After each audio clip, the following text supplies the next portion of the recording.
Bueno, en este video quiero más o menos presentar un proyecto que estuve trabajando este año, que es un Proof Assistant. No, por ahora tiene Proof Prover, el nombre que tiene por ahora es medio provisional. Y por ahora es solo una librería, ¿no? La cuestión, estaría bueno que en algún momento esto pueda ser un programa independiente, incluso, no sé, eh, incluso un proyecto a más corto plazo todavía que ese, que tenga, implementarle alguna forma de guardar datos que todavía no lo tiene, o sea, guardar datos en disco cuando por ejemplo hago una prueba y quiero guardar el archivo de esa prueba. Eh, bueno, nada, un proyecto a futuro también. eh, Desarrollarlo en cosas que tienen más que ver con, con cuestiones de informática y computación, ya que con matemática, ¿no? Pero es necesario. Eh, bueno, por ahora es una librería. Eh, Quiero hacer esta demostración escribiendo un poquito de teoría, alguna que otra definición, alguna que otra prueba, usando la librería esta de la que les estoy hablando.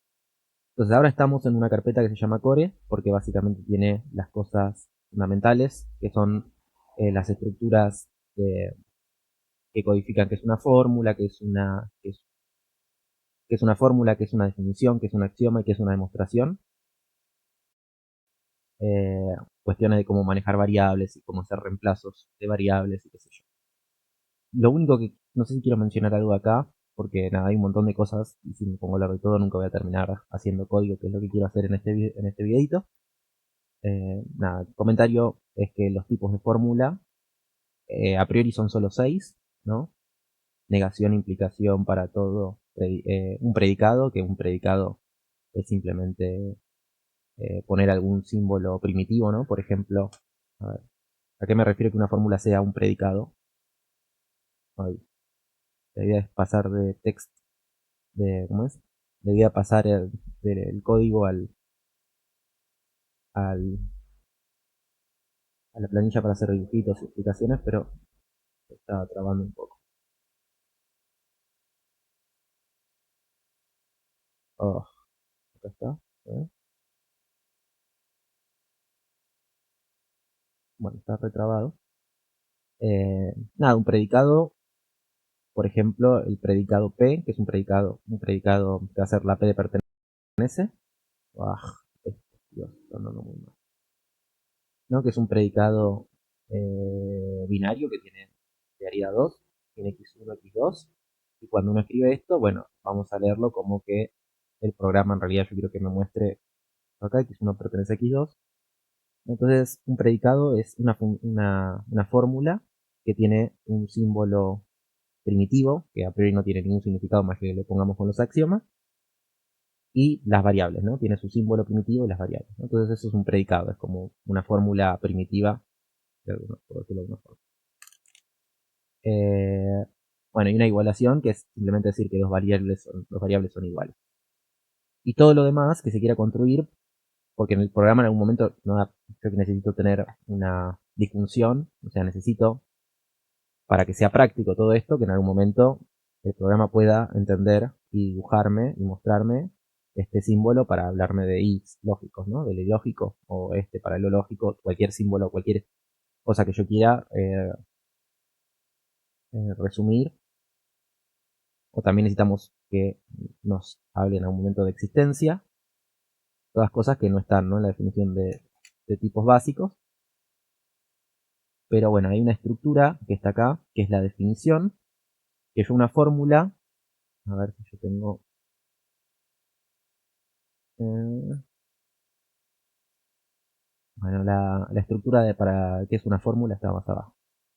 Una definición eh, es una estructura de datos que se va a encargar de yo poder eh, definir fórmulas que son más complejas y definir notaciones para fórmulas más complejas que solo las 6 que tengo acá, ¿no? Entonces ahí vamos a poder definir el existe y el. Bueno, todo eso ya está hecho en realidad, ¿no? No hay que hacerlo, pero nada, como que este es el núcleo.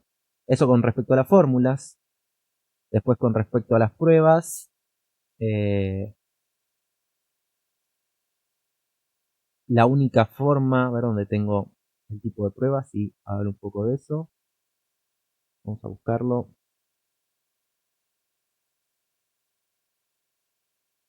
Prueba. Necesito ver dónde está la definición de la estructura. Ah,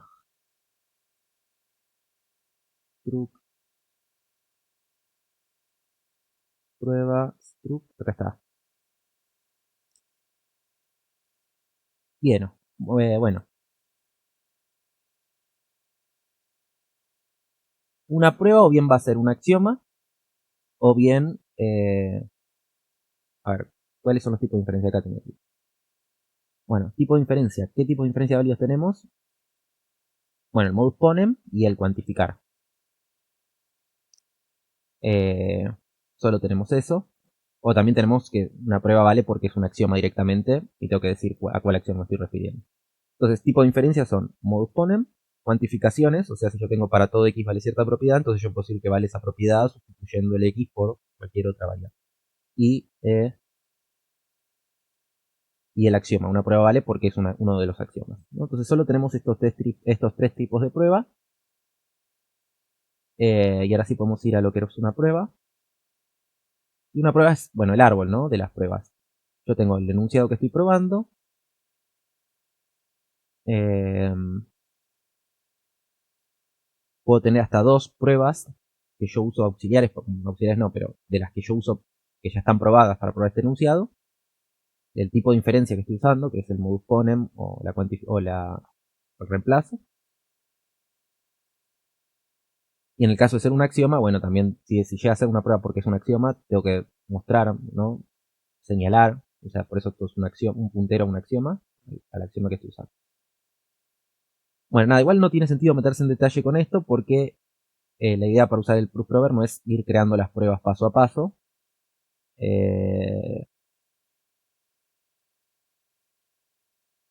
sino que se usan entornos, que es algo que hace que agiliza mucho el tema de la demostración. Si no, sería imposible hacer esto. Bueno, sin embargo, antes de los entornos, vamos a lógica proposicional, porque está, bueno, todo esto es cuestión del core, lo que estoy hablando. Fórmulas, definiciones, pruebas y axiomas. Después en esta carpetita desarrollamos un poco qué es la lógica proposicional y probamos un montón de teoremas de la lógica proposicional, ¿no? Y los axiomas. Entonces tenemos los tres axiomas que vamos a usar de lógica proposicional. A ver si puedo encontrar acá la definición de estos tres axiomas, que son los que usamos. ¿Y dónde está la definición del axioma?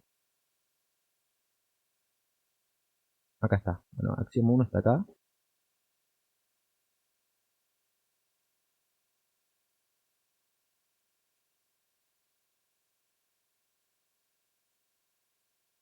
Bueno, esta es la fórmula de axioma. Voy a escribir en la libreta porque verlo en el código.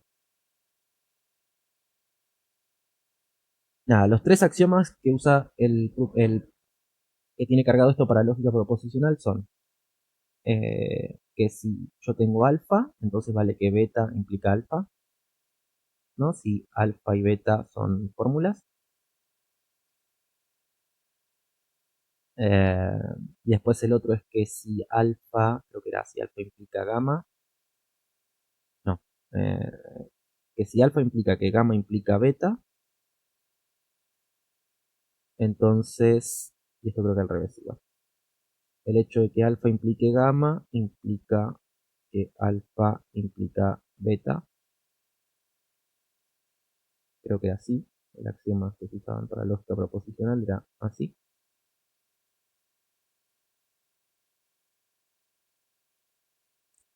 Y después estaba que si no vale alfa, eh,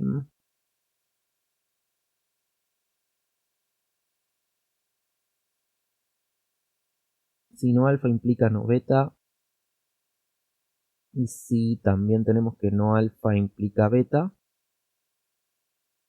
entonces es porque vale alfa, ¿no? Entonces, creo que eran estos axiomas, o si no eran estos, algunos muy parecidos equivalentes. Por ejemplo, cambiando este menos y quizá de acá y acá y poniéndoselo acá. O sea, cambiando la fórmula de alguna forma muy sutil. Pero bueno, voy a dejar con este que creo que era así está anunciado, tal cual. Bueno, eran estos axiomas o algunos muy parecidos, que me estoy confundiendo en algún simbolito, son los 3 axiomas que usa de lógica proposicional, y con eso se prueban un montón de cosas. Entre esas cosas que se hacen es, ahora sí, en lógica proposicional, definimos, por ejemplo, el I, la fórmula para I, la fórmula para O y la fórmula para sí, solo sí, y probamos un montón de teoremitas con respecto a estas nuevas fórmulas que se definen usando las anteriores, ¿no? Bueno, todo esto al final de todo este archivo, donde está en algún lado. Por ejemplo, a ver si encuentro acá alguno sencillito. Y el IM, no lo encuentro. Ahora sí lo puedo usar. Y el IM. A ver, y el IM. Bueno, por ejemplo, y el IM, ¿no? Porque yo le doy una prueba de alfa y beta, o sea, es una demostración de que vale alfa y beta, donde alfa y beta son algunas fórmulas que pueden ser cualesquiera. Y si yo digo que vale alfa y beta, en particular puedo decir que vale alfa. Entonces esto es una demostración que dada una prueba de alfa y beta, devuelve una prueba de alfa. Eh, usando solamente los axiomas de acá y la definición. A ver, y por lo general, ¿cuál es la definición? Porque nunca di la definición de alfa y beta, que por lo general no es cierto que no alfa implica beta, ¿no? Porque, a ver, para que esto sea falso, si yo estoy diciendo que la implicación es falsa, estoy pidiendo que esto sea verdadero y que esto sea falso. Ah, no, entonces es así. Así tiene que ser. Si yo digo que la implicación es falsa porque acá estoy negándolo, para eso tiene que ser esto verdadero y todo esto falso. O sea que tiene que ser esto verdadero y la beta verdadera. Entonces puedo definir la i de esta forma. Entonces defino el alfa y beta de esta forma. Entonces esto ya está definido en términos de negaciones e implicaciones, que sé yo, y puedo usar estos axiomas y entonces mostrar que si vale esto, entonces vale, por ejemplo, alfa. O también si vale esto, vale alfa y entonces vale beta. Y me refiero solo a esto. Bueno, nada, cuestiones de lógica y no de programación, ya por ahí estoy hablando demasiado. Pero es mucho más fácil hacer garabatos que revisar el código y ver qué significa todo lo que dice el código. Eh, bueno, nada, entonces muchas cosas de lógica proposicional, ¿no? Y de ahí entonces introduce el O y el I, todos los manejos esos. Y después lógica proposicional, viene lógica de primer orden.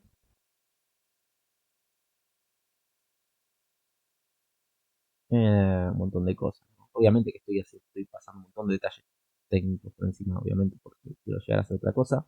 Solo descripción de que hay acá. Bueno, teníamos axioma 1, 2 y 3 de lógica proposicional. Acá hay axioma 4, 5, 6 y 7. Eh,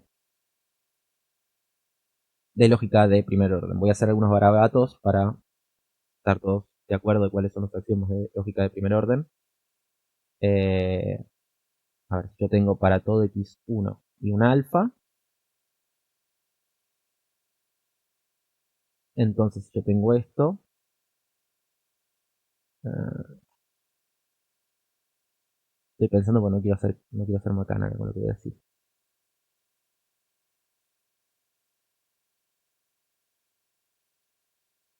Está bien, sí, nada.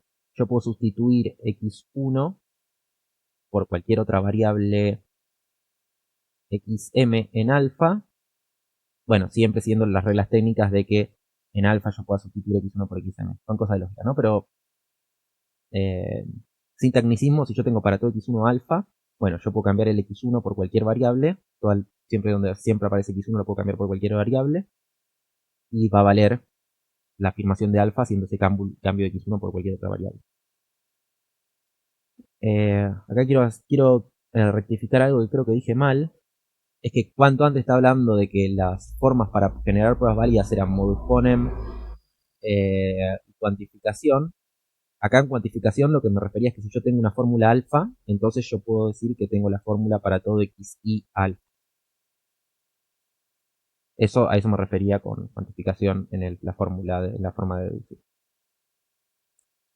Ahora, para pasar de para todo x algo alfa a tener alfa directamente sin ese para todo, bueno, eso es un axioma que es lo que yo llamé el axioma 4 en esta listita. Y no sé si me los acuerdo todos bien. A ver, el axioma 5, veamos un poco acá cuál es, quiero así nombrarlos.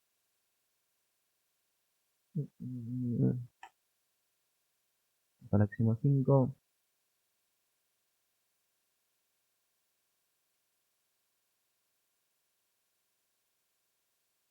Aquí está acá.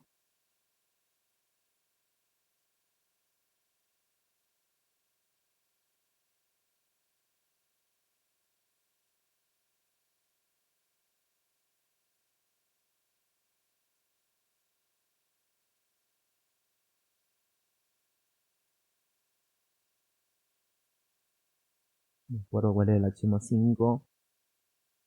Porque ahora estoy empezando a dudar que esto que puse acá en realidad era el axioma 5. Por lo que tengo escrito acá me da la sensación de que sí, de que el axioma 5 es lo que dije recién. Pues esto es un para todo algo.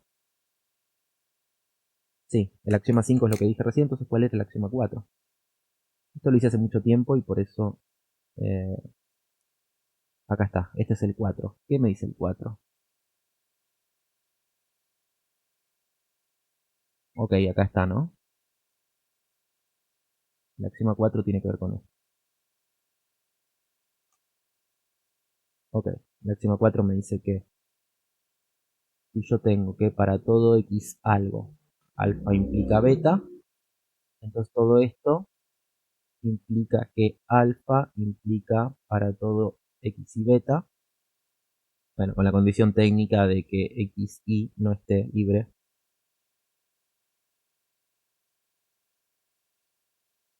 No esté libre en alfa.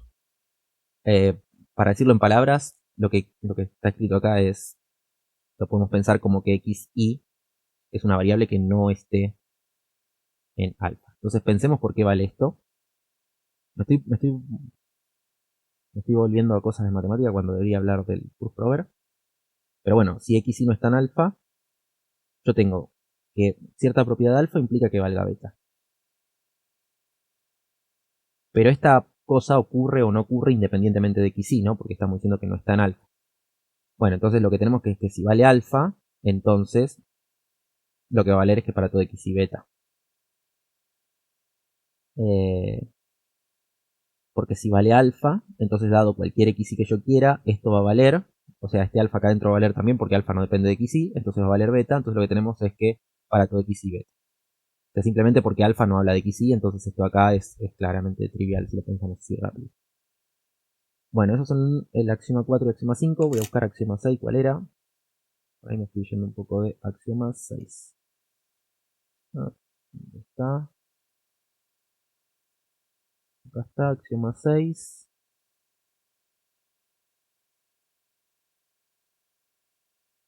Procedimiento 6.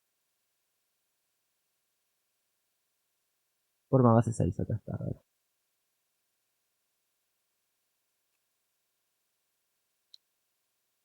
Ok, el axioma 6 me habla de cómo manejarme con las igualdades. Me dice que si yo tengo dos variables que son iguales, x es igual a y, entonces si yo sé que cierta propiedad, si yo cierta fórmula vale para x, entonces esa fórmula tiene que valer también para y. ¿No? Si yo sé que dos cosas son iguales y tengo una fórmula que afirma algo sobre x que es cierta, entonces esa fórmula, si afirma algo sobre y, también tiene que ser cierta, ¿no?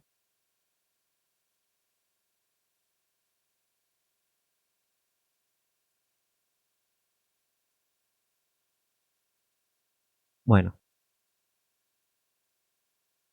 y el axioma 6,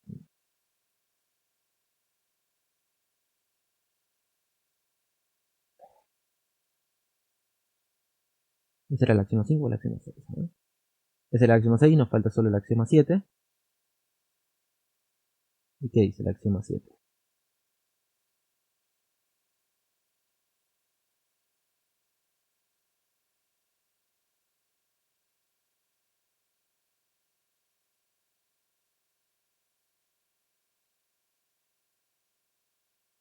Ah, el axioma 7 simplemente dice que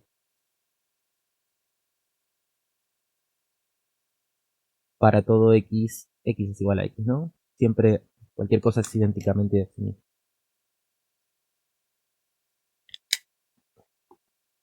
Bueno, entonces nada, de vuelta. En este archivo de lógica de primer orden, partiendo de esos axiomas,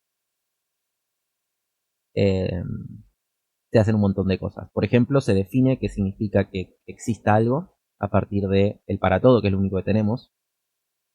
Y bueno, se dan un montón de demostraciones que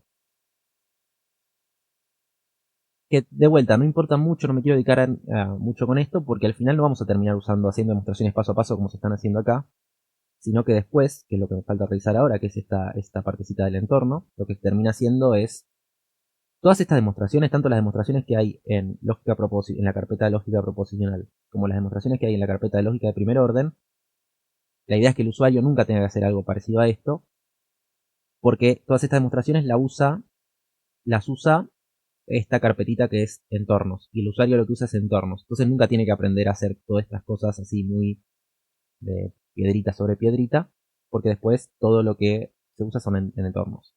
Algo que no dije tampoco es que antes, cuando estaba hablando al principio de todo las pruebas, vieron que la estructura de las pruebas, ¿dónde está?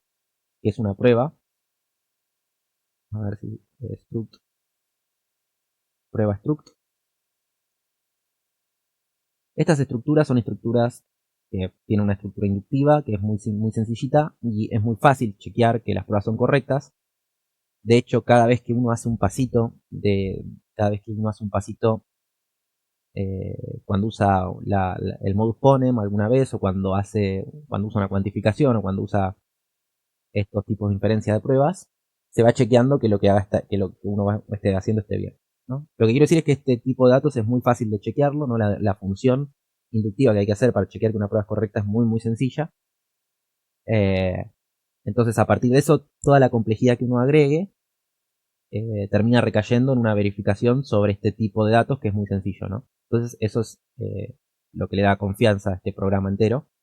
Porque sí, a ver, primero hablamos de pruebas, después hablamos de lógica de primer orden, después hablamos de primero hablamos de lógica proposicional, después lógica de primer orden, ahora vamos a hablar de entornos, pero lo que yo estoy diciendo es que las verificaciones de correctitud se hacen sobre este tipo de datos, por más que después se construyan un montón de cosas encima, y eso nos va dando la certeza de que las verificaciones están bien, ¿no? Que es lo que nos importa en un asistente de demostraciones, que las pruebas estén bien. Bueno, entonces vienen después los entornos. No quiero hablar mucho de entornos porque ahora voy a escribir código para mostrar el programa cómo funciona y las cosas que hacen por vos los entornos, así que no voy a hablar mucho del código, sino que lo voy mostrando con alguna cosa ahora que vamos a ir haciendo. Entonces nada, esa es la primera partecita de esta demostración de este proof assistant.